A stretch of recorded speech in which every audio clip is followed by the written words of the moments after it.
It is Friday again, and we're together with Legacy Changemaker. Thank you for joining us. And at any time, please do ask questions. We'll be able to see your questions and actually relate them to our speakers. So, what is Legacy Changemakers? Legacy Changemaker is a platform that features, celebrates, and celebrates changemakers of all sizes, no matter how big or small the change is. And today, and actually, we are also, why do we feature them? We feature them because we really want to amplify action that brings more peace, more hope, more prosperity, and is really centered about people and the planet we live in.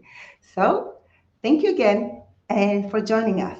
Today we have a very special, two very special guests, and we are going to talk about movement for innovation and beyond. So, let me introduce to you Romain Muller. So, Romain, are you with us? Yes. Hello, and thank you for joining Hello. us. Thank you. Thank you, Yes, Biliana, for the opportunity. you're very welcome.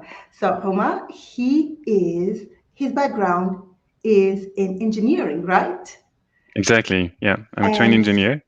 that's right. And you have been working as a project manager, as a policy manager. You have been bringing together engineering, innovation, technology, and you have been very interested in movement. Exactly. Yes. So you have created together with Tuuli. Yeah. So can we bring Tuuli? Hello, Tuuli. Hello. Hello and welcome. Yes. Together, you have created something called the Experiential Movement Lab Geneva, Hmm. right? So Exactly. today, we will be discussing movement for innovation and beyond. Hmm. So let's dive straight into. And my first question to you is, what is the change that you're bringing about actually?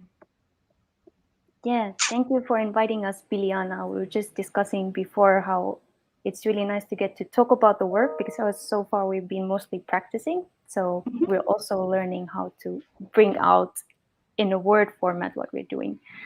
But in essence, in our current society, what we notice is that there's a great appreciation for the mind and what we can do with our thoughts. But we have maybe forgotten bodyfulness and what we can do with our bodies, which is kind of a superpower that we've developed over many years in the evolution, and we're not tapping into it and using it as much as we used to or as we did as kids. So according to studies, who are the most creative people? They're actually children, because they're very happy switching between modalities, playing with their eyes, their ears, their whole bodies, their minds, and switching back. So what we really want to bring back to the society is the appreciation of all the different abilities that we have in our bodies. That's our work in a nutshell. Amazing. It really sounds amazing. In the introduction that we posted on social media, there was this sentence which said, embodiment of the creative process of bringing new ideas to life. Can you kind of digest this for us a little bit? Yeah, definitely. So the thing is, we kind of, as Tuli was mentioning, so we're so much used to use our thoughts and to think even before doing. And what we really, with our work, are aiming to is to bring the doing even before the thinking. And in between even the doing and the thinking, there is also the sensing. And so that's something we can invite you all to do. Is a question we like to ask at the beginning of our workshop is, how do you feel? And it's always a question that connect back to ourselves. And if you're okay with it, and in front of your screen, what you can do is just embody, so bring into your body without having a shape or an idea of what it might look like, of how do you feel now. So we can do it now, Biliana, Tuli, and I. And the idea is really not getting into, okay, I think of the shape I'm going to do. It's more, I let my body take the shape, for example, this one. the shape of how do I feel. And from this shape, then I let the information emerge. What does this shape tells me of how do I feel? So I would say I'm both excited and also a bit stressed, because that's not something I do every day. And so that's something which we bring into the work of letting the body take the shape, or it's one of the modalities, there are many others.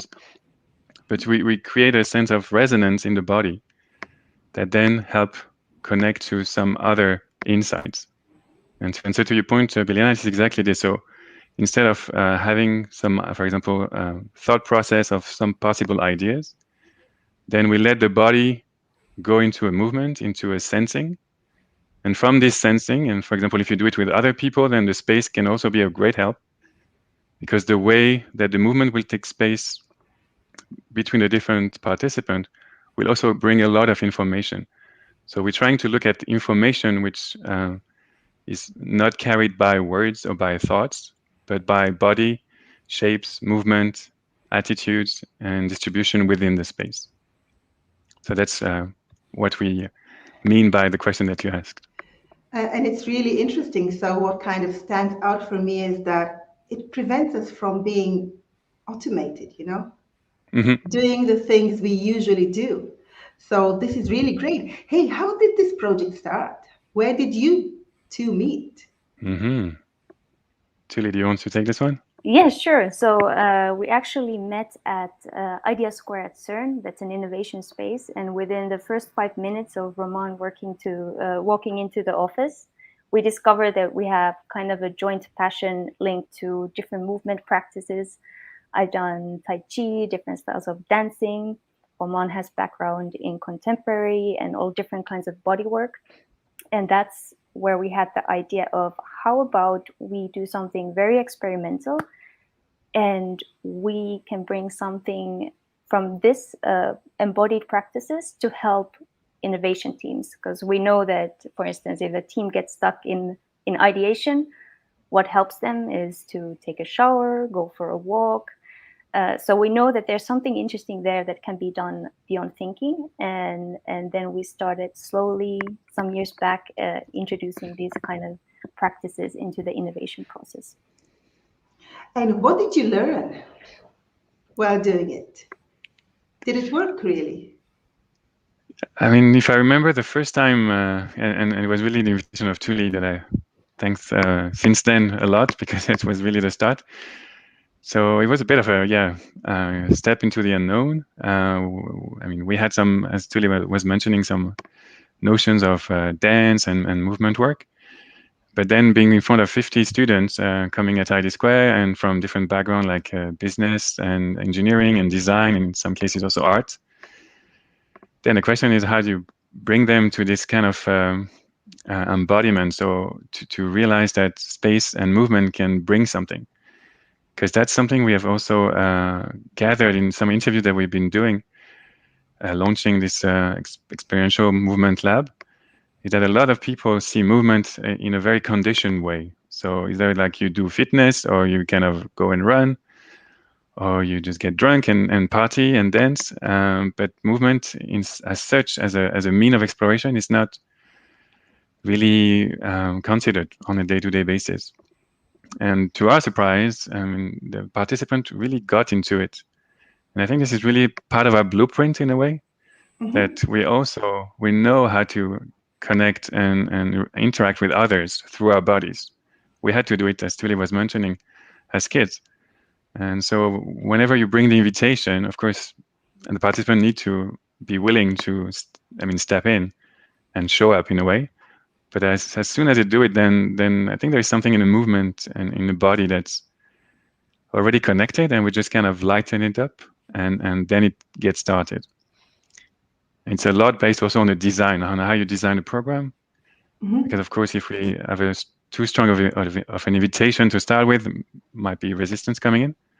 But we have developed this kind of knowledge of how to build it up, and by Tuuli would call it baby steps. So that there is an invitation that built on another invitation, and that the body gets confident, the interaction gets really established. And once you're there, then that's really happening almost by itself when you really get the dynamic running. Yeah, again, we're still developing the work, so that's one part that I love. So we went from same space, 50 people, to 300 people, and what does that look like, to virtual spaces. And exactly like Romain was saying, we start with small invitations. So for instance, walking is something that everybody can do. So that's an easy entry point that kind of resonates with many people into the work. So we try to make it as smooth as possible. And we're still on the journey to learn what are all the different possibilities that we can do with this work. So it's also joyful for us to get different challenges and invitations. How did you get inspired, Roma? Who inspired you? Yeah, so you touched upon it a bit, and Tuuli also. So my background as engineer, and then doing my master degree. At the same time, I was taking in electronic and electrical engineering. At the same time, I was doing some contemporary dance classes, and then I realized that there was a lot of possibilities to interact, and especially on the creativity and innovation space. And so, for example, two choreographers I thought of in terms of who inspired me. So one is Pina Bausch, and I had the chance to go to Wuppertal many times and see dance theater pieces. And what I really like with her, that she has this potential to really bring movements towards emotions. And this is almost a direct line, that from the movement, she gets to emotion. And this was always really a thrill to get there and see this happening. And another choreographer is Sidi Larbishakawi. And also what I really like, and why these two inspired me, is that there is this really direct connection from movement to something.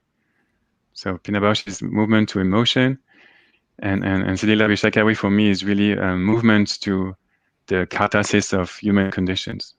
So that there is the movement is really a vehicle for something which is either connecting us as our human conditions, or as the human myth, and how it is to just from simple movement be able to sense and feel connected in a theater with 100 of people that you don't even know. So that would be really my two sources of inspiration. Great, thank you for sharing. You are freezing a bit. So if you don't mind hopping in and out to kind of get the connection going. Meanwhile, we have a question from the audience from LinkedIn. Let me bring it up.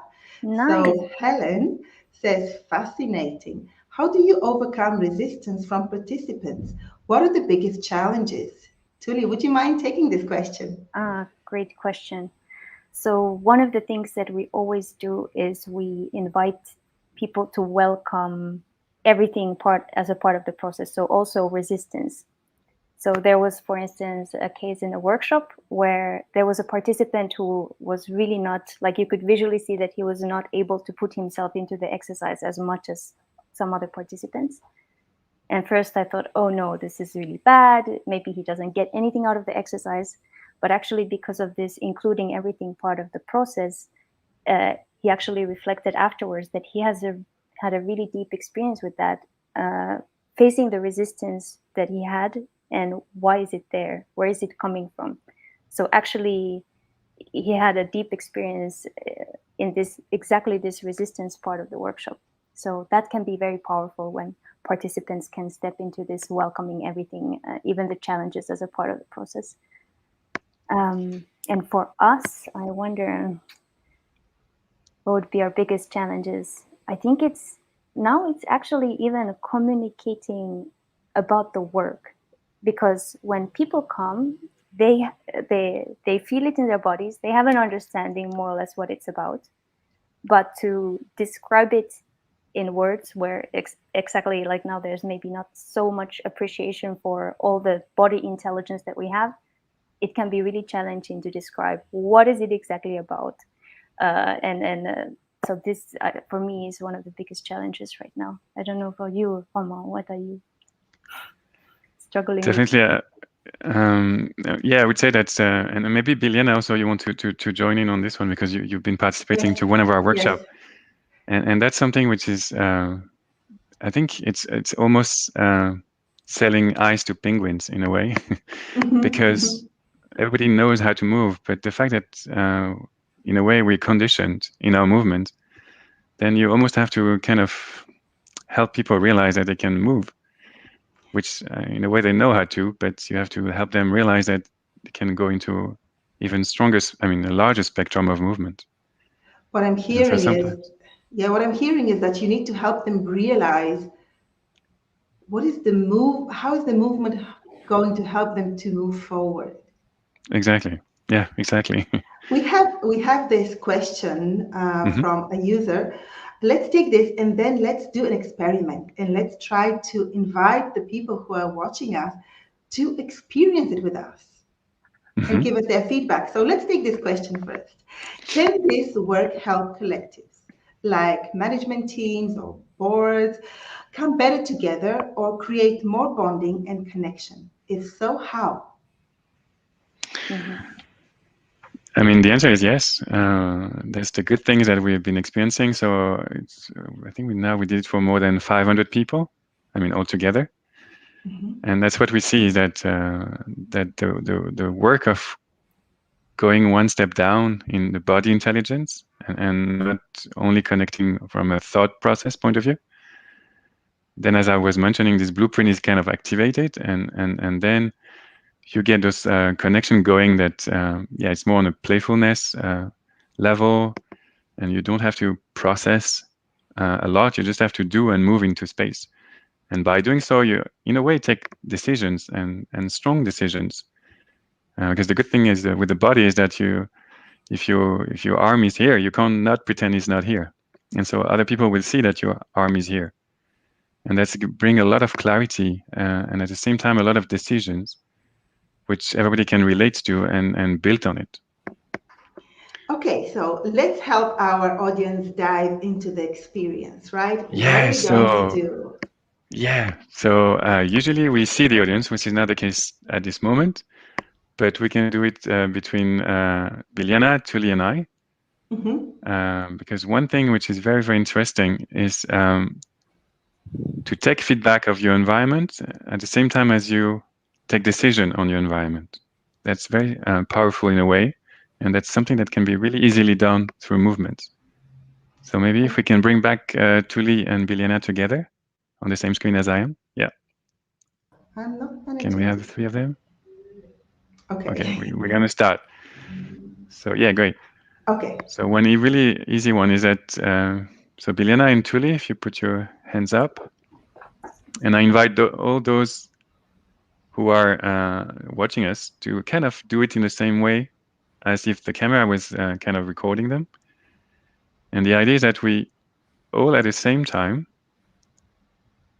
find a way and a rhythm to come from this position where we see the bottom of our palms to this position where we see only the top of our palms, our fingers together. Okay? And the idea is that no one is leading. And by doing this, you can sense, of course, the three of us, yourself, but also whoever is part of this call together. And so the idea is that at some point we find a way, yes. And we take the information from the environment, and at the same time, you are also giving information to the environment. And that's something which is, in a way, very powerful. Because then you feel like you're part of something. And you have to adapt to be kind of at the same time inviting and being invited. Yeah. And there are studies actually that shows that if you do the same movements in a group of participants, then you have a better appreciation of the others and you have a stronger self-esteem also. So again, these are scientific studies proving this. Yeah. Can I give you my feedback, what I experienced? And please, if anybody wants to share their feedback and their experience, we are very eager to listen to it. So what I experienced was that in order to be able to kind of move together with you, I really needed to focus much more on what you're doing and much less on where my hands are going. So it was much less about me and it was more of, hey, are we together here? And this gave me a really interesting vibe of a community, a sense of belonging, of, hey, we are doing something together and I belong here. Mhm. So for me, it was really powerful. Exactly, and maybe Tuuli, you want to share also, because we've been doing some harvesting from our participants on how do they feel afterwards, Mhm. what's their mindset. Yeah, what we heard and also recorded a little bit is that people feel more open and connected after doing this, and also refreshed. And I think, Biljana, that's linked what you were saying, because we don't have to think and come up with ways and strategies and in this controlled manner dictate the experience that we have. And it can be very liberating when you can follow cues from others and just kind of be in this gentle way and maybe tune into the group. So after doing this kind of experience, normally people feel refreshed and connected to each other, even if it's office mates who've known each other for a long time. There's another kind of connection or another level that is kind of open and active after doing something like this together. Yeah, and how do we actually pull the link towards innovation? Can you make it a little bit more explicit, please, so that people can now start to bring it together? Mm-hmm. Yeah. Do you want to start? Should I start? You can start. I can go Yeah. ahead. Yeah, that's what I was saying. Like when I was doing my master's studies in electrical and electronic engineering, and then I was also following these contemporary dance classes. What I realized that at some point you have to be in this kind of state of mind where you let the ideas come your way, and that's something we are used to do. For example, with associative thinking. So there are some processes that you can apply to kind of join ideas together that might not otherwise be thought of together at the same time. And the thing is that with the embodiment work and also the innovation process, so for example, Tuuli working at ID Square, she has a very strong knowledge in design thinking. And part with embodiment that we are willing to bring is exactly what we said at the beginning.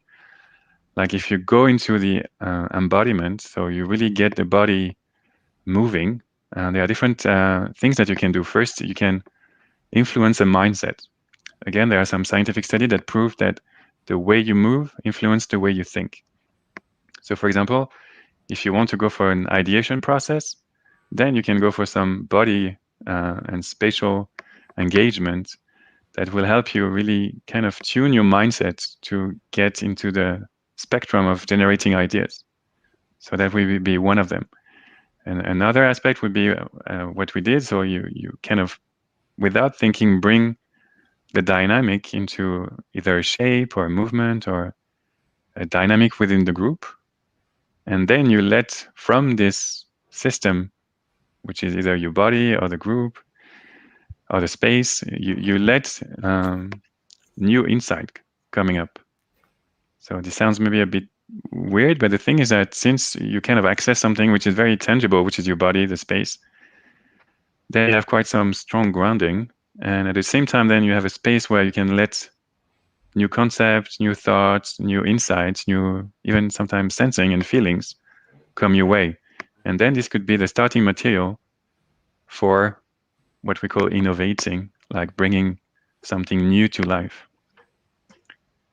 So it's almost like a material generation that will then, for example, with design thinking, will support the process and give even more material to go through the different steps of design thinking. In addition to making teams bond better and feeling more connected and feeling the aliveness of the togetherness. Sure. Yeah, I mean, exactly. For me, it's a lot about the innovator, like the and the unit of innovation, like you said, is team. And what defines how the project will turn out is how the people work together. So if, for instance, I'm able in a meeting where we need to make a big decision, notice, oh, I'm actually really stressed out. And actually now when I look into the bodies of other people around, I notice this is the case. So now I can mindfully do a little intervention to change, for instance, this stressful atmosphere into something that will actually allow for a better decision to come.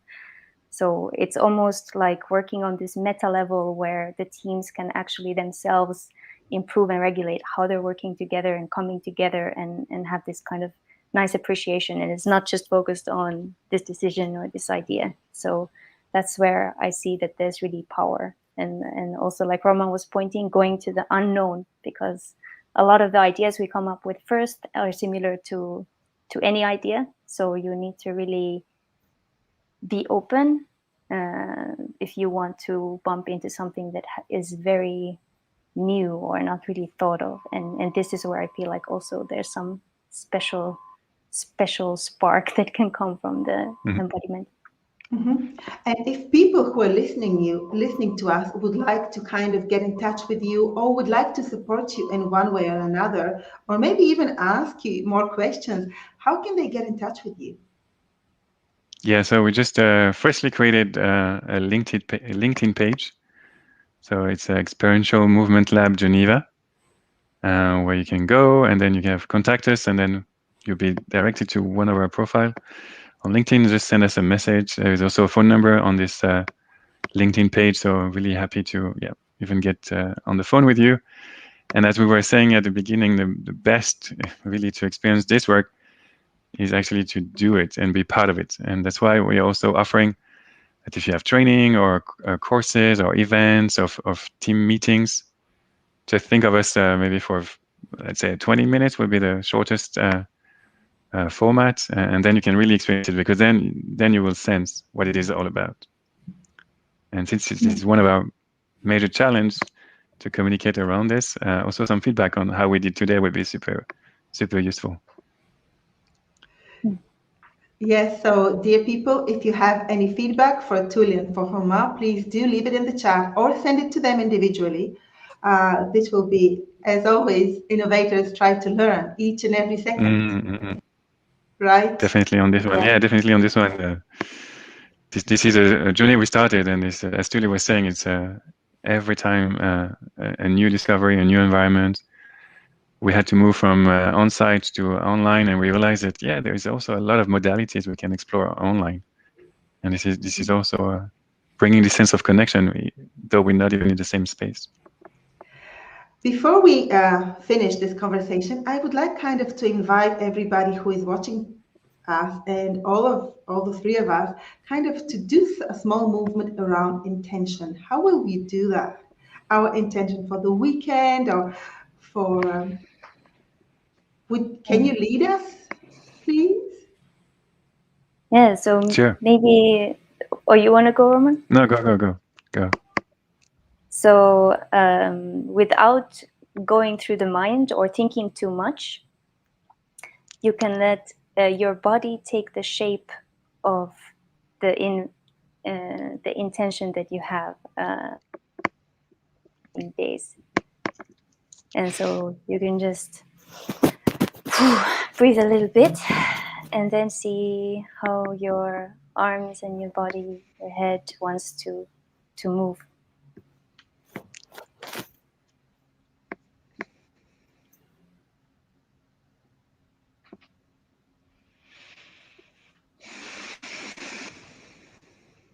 And as we did before, if you want, you can have some feedback for yourself from this movement. What is it? What does it look like? What is it telling you more or deeper about your intention that you can notice?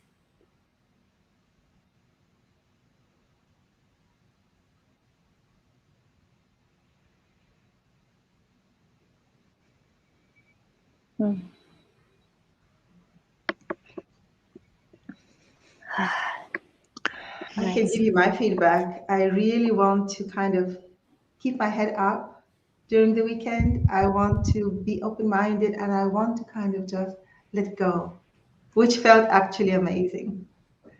Nice. And this is only one move away. Huh? That's right.